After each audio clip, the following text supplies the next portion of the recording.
Non, il ne s'agit pas d'archives d'avant le confinement. Ces images ont bien été filmées aujourd'hui à Paris.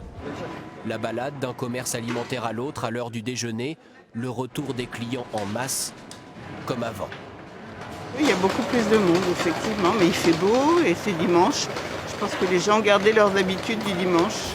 Dans le quartier chic du 7e arrondissement, il y a tellement de sportifs qu'ils forment une piste d'athlétisme, à côté des promeneurs.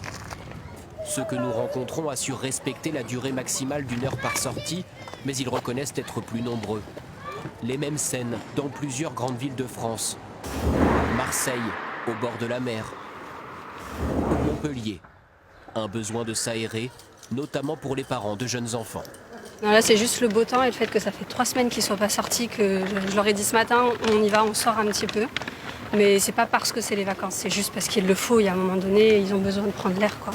Dans la capitale, les parcs sont interdits d'accès. Les forces de l'ordre renforcent donc leur contrôle aux alentours, avec drones et mégaphones.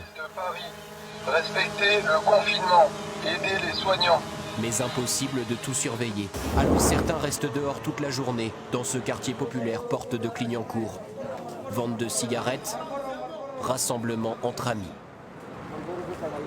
Selon cette mère de famille qui vient de faire les courses, le confinement se relâche nettement ici. Il n'est plus respecté du tout. À un moment donné, il était respecté, il y avait la police ici, mais là, il n'y a plus. Ça fait un petit moment. Un constat partagé avec colère par de nombreux soignants. On s'aperçoit que depuis 24-48 heures, il y a plus de monde dans les rues. Aller dans la rue, c'est prendre un risque. Quand on touche le bouton de l'ascenseur, quand on touche la poignée de la porte de l'immeuble, quand au supermarché, on touche tout ce qu'un autre a pu toucher, on risque de prendre le virus. Ce rappel à la prudence est indispensable selon ce psychiatre, car au 20e jour de confinement, la vigilance de chacun risque de baisser.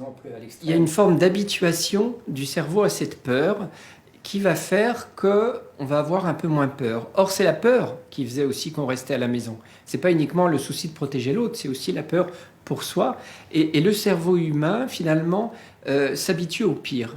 Les soignants mettent en garde. Si le confinement, globalement bien respecté jusque-là, était trop vite relâché, cela pourrait faciliter l'irruption d'une deuxième vague de l'épidémie.